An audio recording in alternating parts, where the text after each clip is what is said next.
Hello, welcome to Jules Says. I'm Julie, Jules.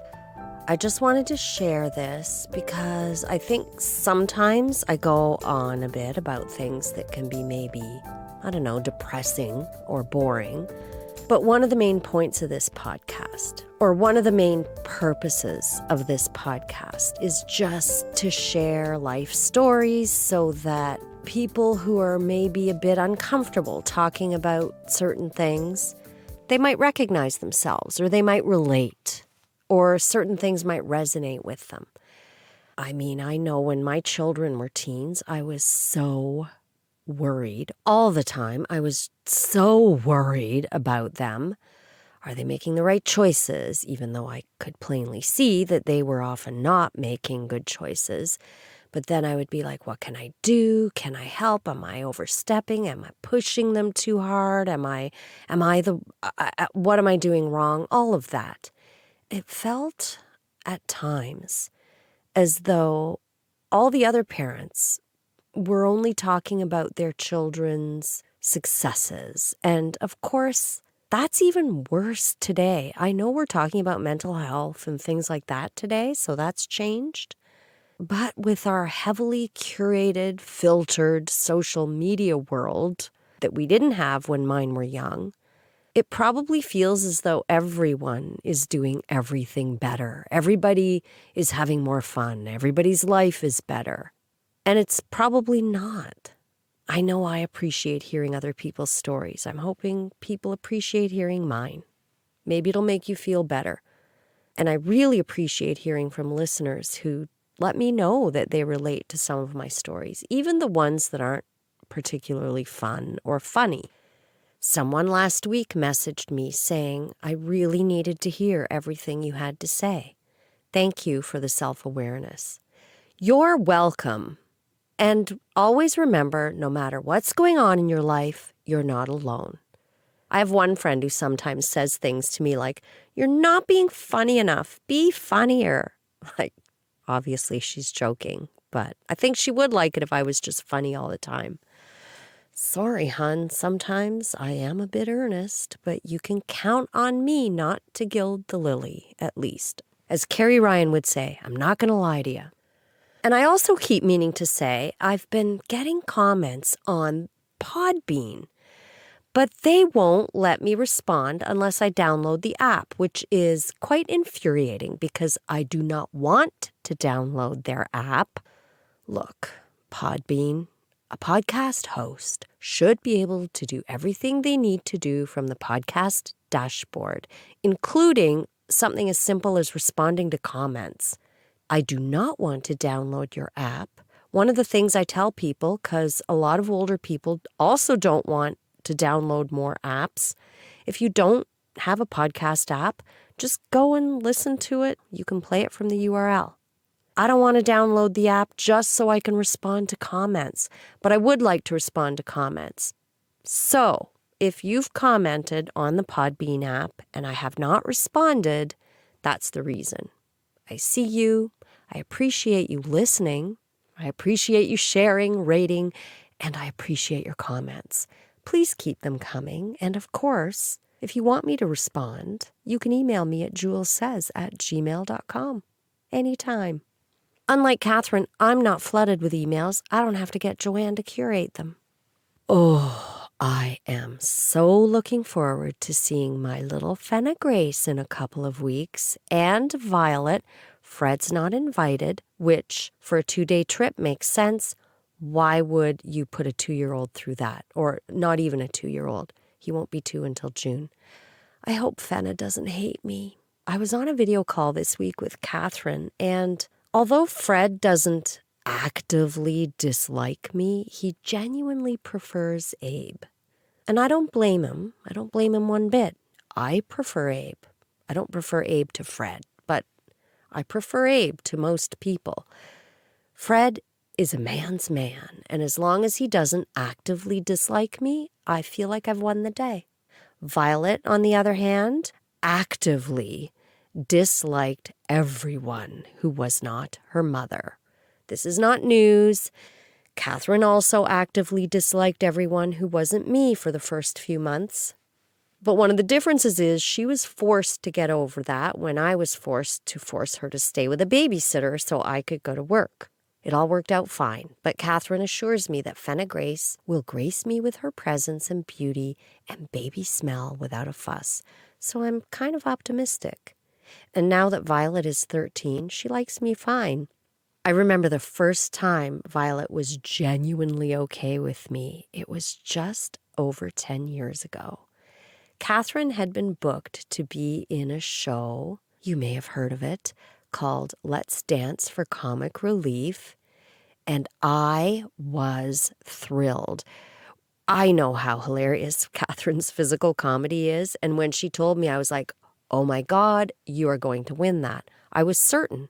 I must be there. I must be there for this taping. Now, of course, work was seriously getting in the way of my life, as it always has. But that was that. It was settled. I was coming for the long weekend for that taping. I was not going to miss it. And Abe agreed that this would be too fabulous an opportunity to pass up, so he would join me. Abe doesn't usually like a quick overseas trip because you're exhausted. You don't get a chance to really adjust to the time change or anything. But anyway, it was at least a 4-day weekend. Bobby and Katherine are coming with Violet and Fenna for only 2 days, I think. But, they're younger than I was then. And, well, they have young kids. I didn't have that. Anyway, hopefully it's worth it to them. Hopefully, I know they'll survive, but hopefully they're not too exhausted afterwards. And for 2 days, you don't even get time to adjust to the time change, so it'll be fine. But anyway, 10 years ago, this was booked. It was a done deal.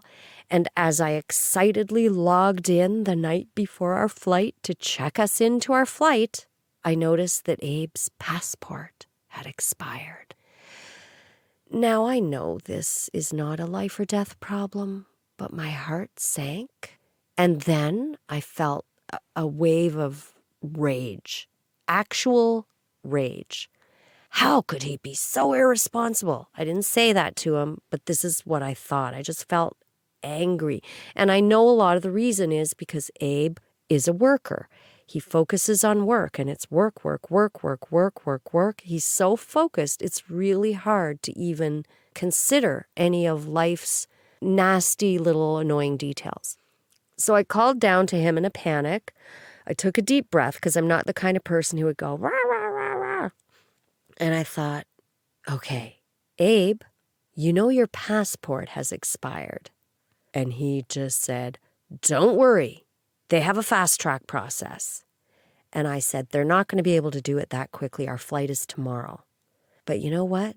He leapt into action. He dashed down the road to get a passport picture. Have I mentioned that anything we could possibly need or want is within walking or transit distance? I think I have.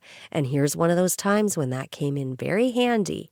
He was back in a flash, passport photos in hand. He went online and printed the forms.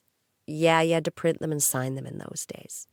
And luckily, one of my beloved colleagues, Kat Johnston, was staying with us at the time. She lived in Winnipeg but worked with me in Toronto, so we had a guarantor readily available to sign the forms and the photos. He got up early to queue at the passport office the next morning before work. He was the first in line when they opened, and he explained the situation. They said they could guarantee a 24-hour turnaround. You had to pay extra. But we had to leave for the airport that day by, I think it was 3 p.m, so they couldn't guarantee having it ready before then. But they would try. In the meantime, I kept reminding myself that this really wasn't a big deal. No one would get hurt.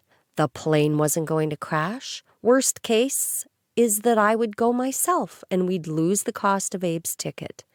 Disappointing? Yes. The end of the world? Absolutely not. Anyway, shortly after noon that day, he got word that the passport was in. Hallelujah! He dashed to the passport office with maybe a couple of hours to spare. So that was great. The flight itself was uneventful, but those overnight flights can be a bit exhausting, particularly when you're in coach. Neither Abe nor I can really sleep on a plane, and when you've worked all week and you've rushed to get out early and you've rushed your work so that you could get Friday and Monday off, you are extra exhausted. So we landed at Heathrow, took the tube and the bus to Katherine's, and basically waved her out the door. She had to get to the studio.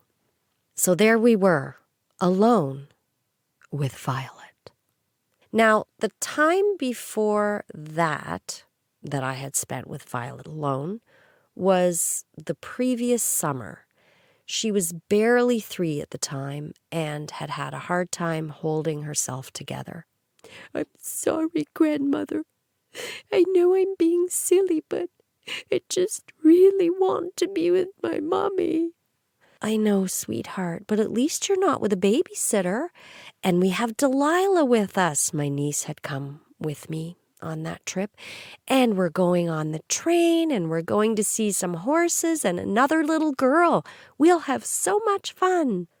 My friend Sharon lives in England and so generously had us out for a day to go to the horse stables to ride, then have lunch with her sister and her little niece. But Violet just wasn't happy that day, and she's 3. I felt badly for her. And I remember when Katherine was that age, I remember my mother-in-law used to say, "Oh, Jewel, she's just a baby." And I said, "She's not a baby, Nana. She's 3. Of course, Katherine had seemed like such a big girl beside baby Joanne. And she was so articulate and competent, but she was just a baby. She was emotionally a 3-year-old child. That's a baby.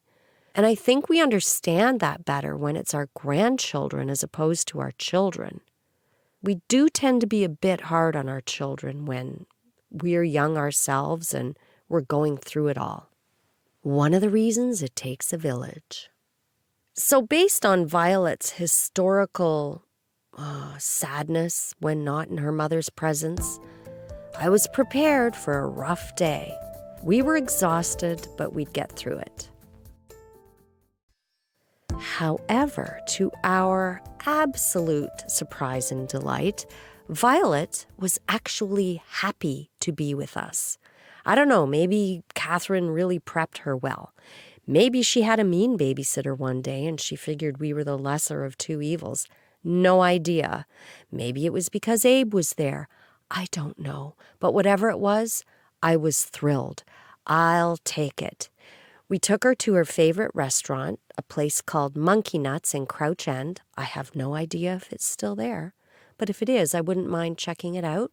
She rode on Grandfather Abe's shoulders. When we arrived at Monkey Nuts, she led us to the high chairs. She knew exactly where they were, so Abe grabbed one. She chose our table. We sat her in the high chair. She smiled up at the server and said, "I would like hot dog, some chips, and some apple juice, please." What a delight.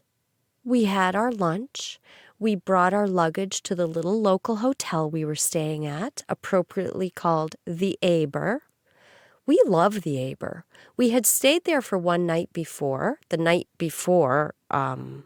was the night before we were stuck at Heathrow Airport for 3 nights in a snowstorm.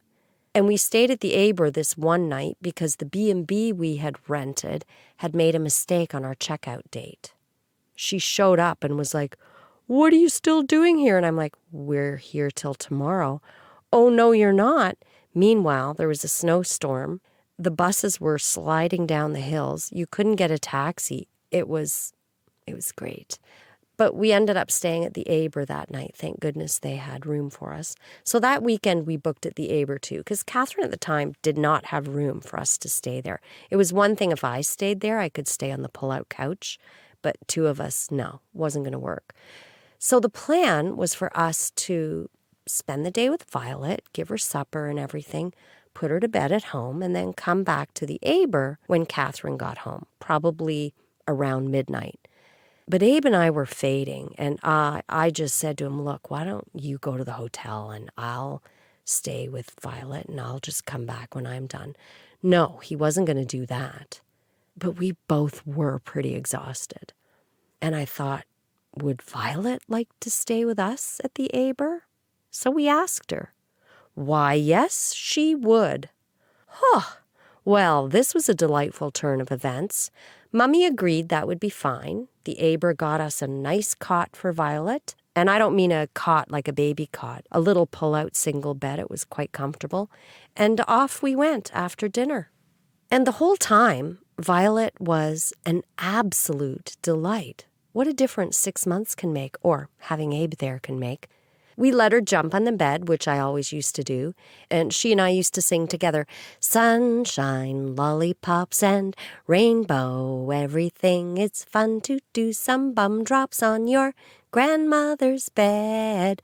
And at one point she stopped and asked, is it okay if we say it's fun to do bum drops on your grandmother and grandfather's bed?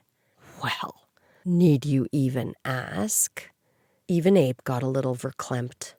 Later, we all settled down to watch some Peppa Pig, and to this day, whenever I see Peppa Pig, whenever I see Peppa Pig merch, I just think of Violet, and the three of us very happily turned in shortly after 7 p.m.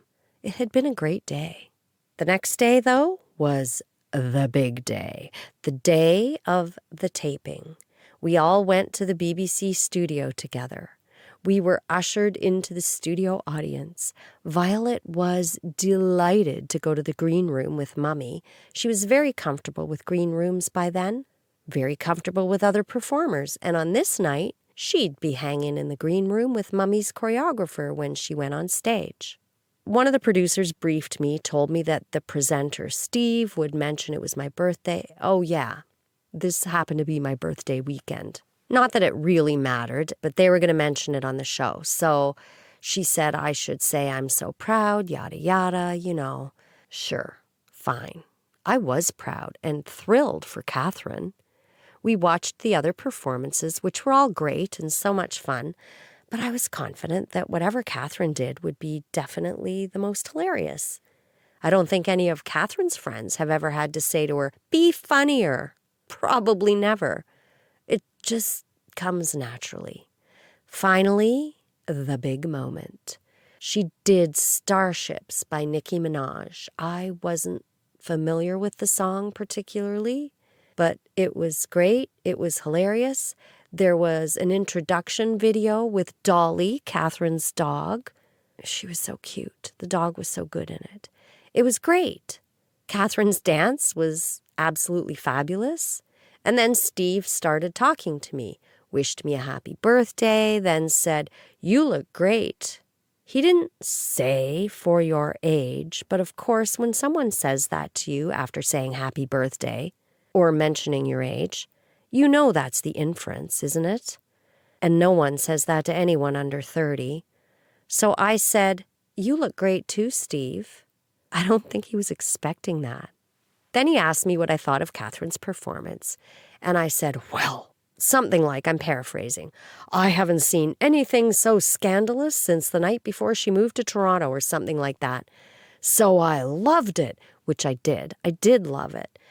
But I think in retrospect, I shouldn't have said that first part because I think people thought I was genuinely scandalized by her fabulous dance. I should have just said it was great. Being here to see it in person was the best birthday gift imaginable. It was. That wouldn't have been a lie. And I should have just left it at that. One of my friends commented to me later about how inappropriate it was for me to be flirting with Steve, the presenter. I wasn't flirting with Steve. God, no one gets me. Maybe I should just be funnier. I have to say, I was very surprised that she did not win hands down that night, although she did go on to the next round. The dance that won was an unfunny but superb tap performance. It was truly a fabulous dance. I found it very entertaining. I loved it, but it wasn't funny. And I thought the whole point of the contest was to have a funny performance. The other dances were funny, but of course, I'm judge, lord, and master of nothing, as Ted would say. There was a bit of a party afterwards, which was kind of fun, Because I was still kind of on this little high to be at this show, to see Katherine doing this show, to be at a little post-film after party at the BBC. Violet ran up to me to tell me she had seen me on TV from the green room, which was adorable. She danced and had treats. She's really great company, and she's great at a party, even at 3. We all had a couple of drinks. I chatted with all these people who were there. I had no idea who any of them were. None. None of them. I congratulated the guy who won and told him how much I loved his dance. I really did love his dance. I just didn't think it was funny. He was some guy from Coronation Street, I found out, but I had no idea. I don't watch it. People in Canada did watch Coronation Street at the time. At the time, I think we got it a season or 2 late. And my mother-in-law, my Irish mother-in-law, used to watch it. So I have seen a handful of episodes, but it's not something I watch. So I wouldn't recognize any of the actors or the characters. And one of the things I really like about Coronation Street is a lot of the people on that show look like normal people. They're not all bone-thin, supermodel looking, you know? And I like that they look like normal people. I probably should have been watching it. Might have made me feel better. American TV is so demoralizing. But I didn't know any of the people. And the other people in the contest were apparently also famous, of course. But I had no idea who any of them were. I wouldn't say Katherine was famous at the time. She was doing well. Things were starting to get some momentum. But in retrospect, she may have been the least famous person in the competition. Not that it matters. But afterwards, it occurred to me that these people at the party might have thought, my God, Katherine's mother is strange. She's just an old muggle, and she's not even fawning all over us. Famous people are probably used to people fawning all over them. But I had no idea who any of them were.